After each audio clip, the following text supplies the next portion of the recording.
last night I just arrived, and it was for me the most humbling to sit and listen to the panel.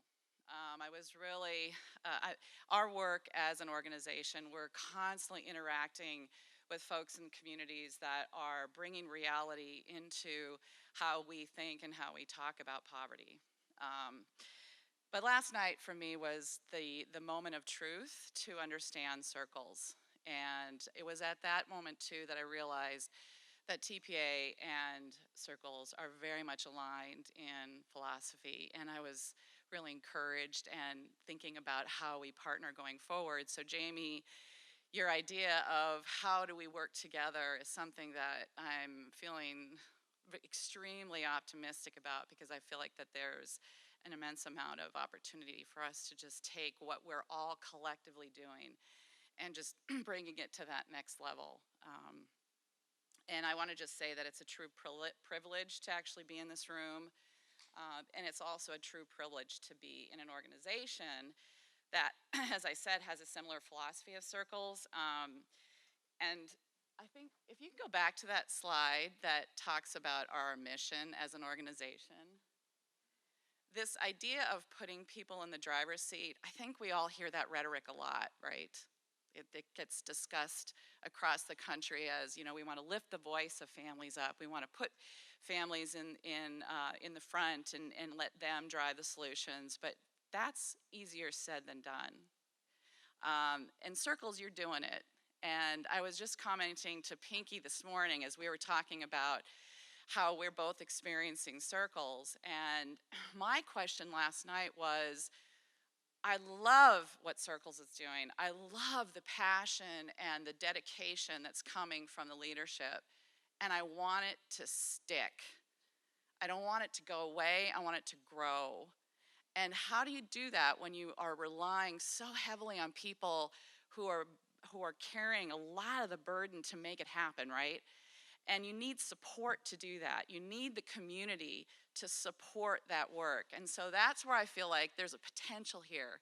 The synergy between TPA and Circles, where we can bring our strengths together so that what we not only do is support all of you that are doing really heavy lifting, it's that how do we make the community around you recognize what you're doing is absolutely, it's not just valuable, it's essential to addressing poverty, because it is about letting families, letting individuals determine what their future is, and how do we who have access to resources make it possible to really open up and let them live their dreams. So our biggest issue right now that we're focused on is how do you deal with bias, how do you deal with discrimination, how do you deal with those issues, those are the issues of oppression in communities, that when you do have someone who is excited, who's motivated, who wants to make something happen in their life, that they don't hit a wall. And those walls come in the form of bias. They come in the form of discrimination. They come in the form of oppression. So how are we collectively, Circles, TPA, and others who are like us, how do we not just open doors, but how do we make sure that once the door is open, that they're not pushed out? That's where I feel like our heaviest lift is collectively as people who are visionaries. I'm not just the visionary, I think we all are. So I challenge all of us to think about those of us who are in this room, and then those of us that we are interacting with. How do we think about those issues of what happens when once somebody decides they are motivated? I heard that last night. The motivation should not be squelched. And we want to encourage that, and we want to see it grow. And yet the reality is that we don't have a culture in this country that allows that. So what can we do to find those bright spots and make it just flourish? So not to get too dark in the morning, I'm going to go to the bright side for a moment. But right now, what I want to just do is put a little reality in why TPA exists. And it starts with, so if you can go to the next slide. We took some time to really immerse ourselves in history a little bit. And we could have gone back 400 years, but we chose 1964. And we chose a time when war on poverty really became a central focus. And while I think Martin Luther King and others who were really pressing at that time for equality had visions that were absolutely in line with what we're talking about here, the reality is that's not what happened.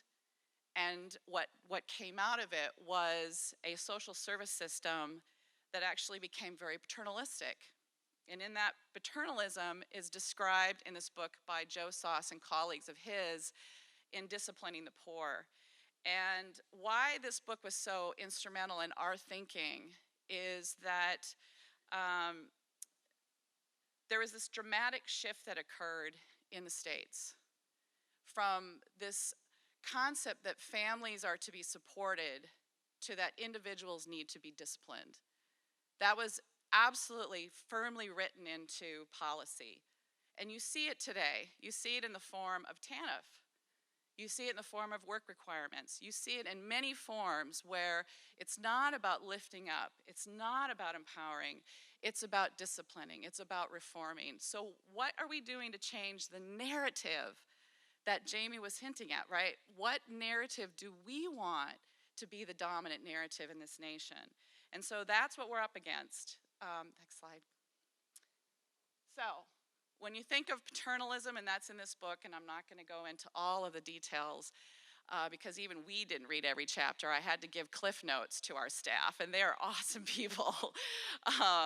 It's pretty heady, but worthwhile to really understand that there's in this dominant narrative in our country and what we're up against. This is why it's so important to know exactly what the reality is that welfare became conditional, it was behavior-centered, and it was provisional.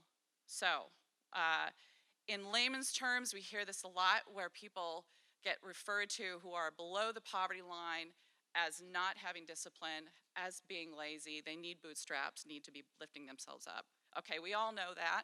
We've heard it time and again. We don't need to belabor it too much, but we've got 60 plus years of policy that is influenced by that, right? And so what we are trying to do collectively, Circles, TPA, and there are other organizations like our thinking in this room, is that we have to give them an alternative. So what's the antidote to these 60 years of social policy being influenced by this narrative? I would bear to say that I think that what we're trying to do, this is why I was so passionate about last night, saying I want this to not just stick but to grow, because there's so much power in what you're creating within Circles. So I thought best, you're gonna, if you have an opportunity to meet Alicia, who's gonna be talking about our Money Power Packs, is that correct, Alicia? I was gonna frame how we're using design to really poke at that narrative and to get people to understand that while there's good intention within what we're doing, that there's that harmful narrative still exists. So how do we wipe that narrative out, replace it with something that's much more empowering, that's much more encouraging, and reflects the reality, the true reality of families today who are living below the poverty line. And I'm, next slide. Yes. So this is another book. We're book club people in our organization. So we have a library of books that we lean on and engage each other in learning, because as an organization, I'm going to say this, as a design-led organization, failure is learning. And that's essential for us, because we need to recognize that if we're not taking risk in doing what we do, then we're not learning. Well, you know, here's the other reality. Families need to be able to fail, and they need to be able to take risk, and they need to be able to learn, and we need to be right there when they're doing that. So Switch is a book that is about change. How do you make change happen when change is really hard?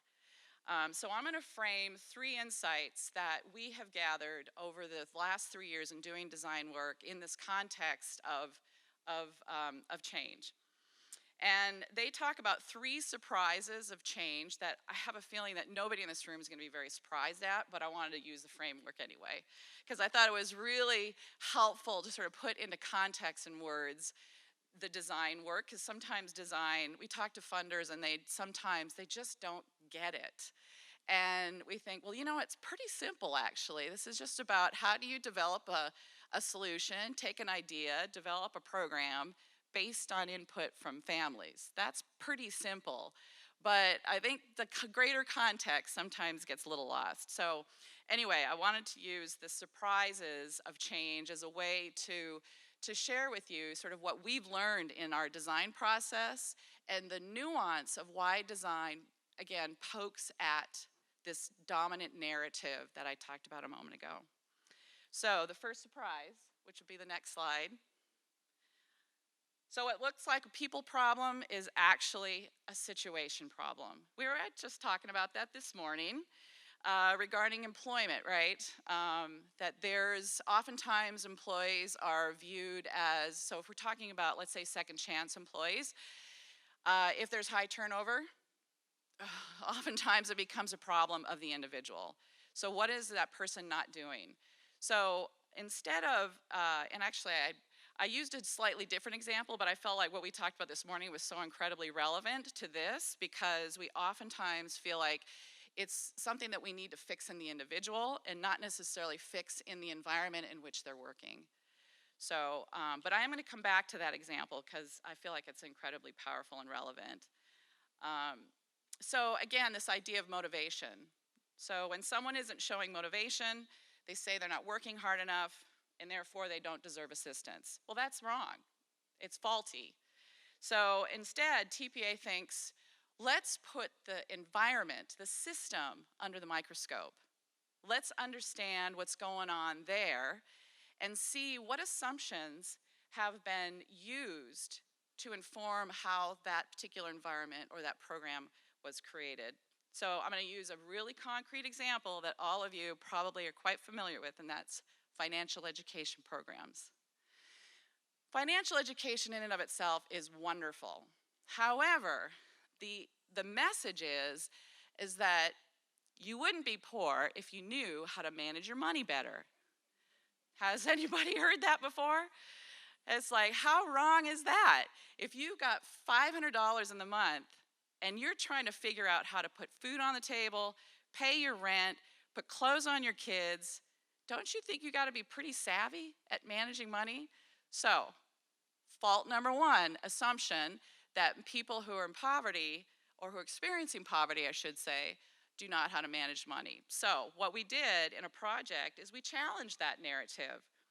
And we showed just how incredibly savvy, money savvy, that families really are.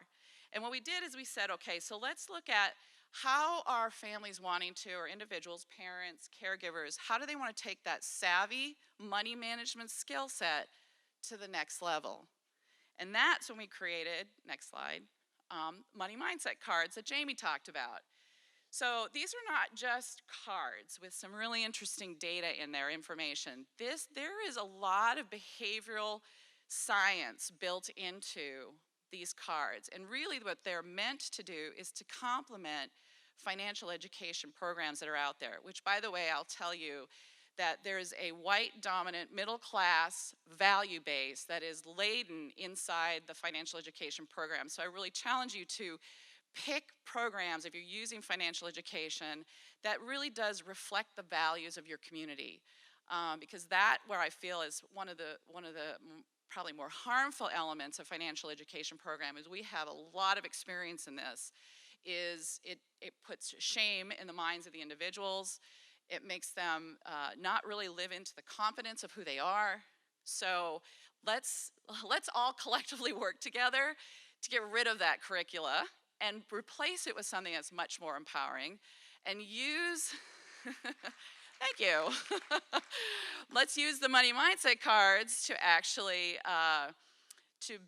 allow people to understand their relationship with money, because really it's about how to talk about money. That's what we discovered, is that when somebody from a bank comes in, uses financial education curricula, there's an assumption that there's a desire to manage money in a very particular way, when in fact it's really just about understanding one's own relationship with money.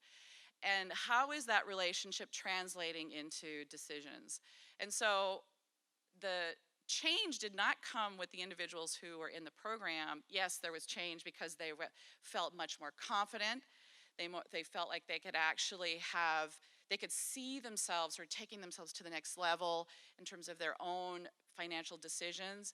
But what was really important about this is that it affected the staff. The staff's way of thinking about the people that are in their programs and money. And again, that's back to changing the narrative. How our staff, how our people who are in the community who are responsible for delivering services, how are they thinking about the families that are being served, the individuals who are receiving services? Is it the interpretation of they can't manage money, or hey, you know what, I have a responsibility as a staff person to be much more, or I'm going to say much less, judgmental about the individuals who are in this program, and how can I be a positive force in terms of talking about money and their goals and what they want to accomplish. So I could talk probably more about that, but I'm gonna go to the next surprise. The next surprise, which, right. What looks like laziness is often exhaustion. How many of us can relate to this, right? When you're learning something new, like you're in this learning curve that's going like this, and it does not matter what it is, you are going to become fatigued. So in the book Switch, they use this analogy with the elephant and the rider. So the rider being on the elephant. So the elephant represents your emotional side, and the rider represents your rational side. So there's a tension between the two, right? So how many of you have tried to lose weight, stop smoking, any habit that you're trying to change, right? There's the emotional side, there's the elephant, which if you imagine the rider is quite small, and that rational mindset has a lot of convincing to do to turn that elephant around that's going towards, in my case, it's the bag of potato chips. Don't get between me and my bag. So anyway, I would probably just say that this analogy is a great symbol of that internal voice, right? The struggle between your emotional side and your rational side. Okay, so what does this mean with respect to the work that we all do? So when there's conflict between the two, there's high stress. And when there's program requirements, let's use TANF as an example. When you have program requirements that are exceptionally new, not just new, but really complicated, for whether it's related to managing your time because you have children that you have to care for, whatever it might be, you're being pushed outside of your comfort zone. So next slide. So what we did, so in this project, which is something that Alicia is going to be talking about, is the Money Power Packs. And I'm sorry, Alicia, I know this is an old slide. You're going to get much more current information. But I just want to make a point about the Money Power Packs. In this design project, I would not say, and I'm going to just use the language of the surprise, the laziness mindset that staff, they didn't come out and say that, but there's definitely, in this particular program, we worked with Washington State's, the Department of Commerce, which has the responsibility of administering a particular program within TANF called Community Jobs. It's a transitional jobs program. And the state was really interested in financial literacy and improving savings behaviors. So we already knew going into this that this idea of saving behaviors, those already existed. But they existed in non-traditional ways. So let me give you an example. Somebody cares for someone's children while the person is using their washer and dryer to save money, right? So in other words, if I'm coming to your house, you have a washer and dryer, I have kids or you have kids, I'll take care of your kids if you let me use your washer and dryer. It's a really oversimplistic example, but it happens, right? So isn't that saving? Right? So these are non-traditional tactics. They're, again, getting back to the savvy money management idea of individuals who are living at a very tight income level, and yet they're not acknowledged. So it's often about how much money did you put into that savings account, which I'm going to say is absolutely important, because let's think about generational effects of passing wealth on. That's huge. To be able to pass wealth on is what oftentimes lifts that next generation up. However, in order to get there, you need to also recognize that there are a lot of bright spots in people's lives that need to be acknowledged and that build confidence. And so in this program, or in this project, what we found is that instead of talking about building new behaviors around saving, it's how do you leverage those existing skills that are there. And so what we found is that if you create a supportive, non-judgmental environment for parents or caregivers, they can share strategies about how their families are saving, how they're spending, how they're talking about money with their children. And as a result, their parents have a stronger belief in themselves as skillful savers. And then that valuable information is not only shared, but it's also put into action. So again, you're going to get a lot more information from Alicia. But it is a product that we created that is, again, a lot about relationship building and how those social networks are so vital. But how do you create them in highly constrained kinds of programs like TANF? So anyway, I won't take your whole talk away from you, Alicia. I think the biggest takeaway from us, again, is coming back to the staff and demonstrating how incredibly resourceful and resilient and skillful that parents and caregivers are, and to shift again that perception of parents don't want to save or they can't save, because that was said. So again, just trying to shift that narrative. The last slide, yes. So what often looks like resistance is often, or what looks like resistance is often a lack of clarity. So I'm going to go back to the employer example that I just touched on and we were talking about this morning. This is related to, as I said, a second chance program. And the organization that we work with actually came to us and said, we are experiencing incredibly high turnover, a lot of what they call no-call, no-shows, and they were trying a ton of different techniques to try to change that and having very little success. So at the beginning of our design project, of course, we went straight to the employees who are in the program and their supervisors, and we asked them, so what's it like to work here? Pretty simple, right? And creating a safe environment for them to have honest discussion about their perceptions, about their feelings. And in some examples, people were saying, I come here, I can't fully be me. I can't be who I am. I have to temper myself. Well, that obviously doesn't make you feel welcome. It doesn't make you feel like you're part of that team, a part of that organization. So what we did is, I do believe I have one more slide actually. We came up with a design question in this process after interviewing employees and the supervisors, is that we recognize the importance of employee communication.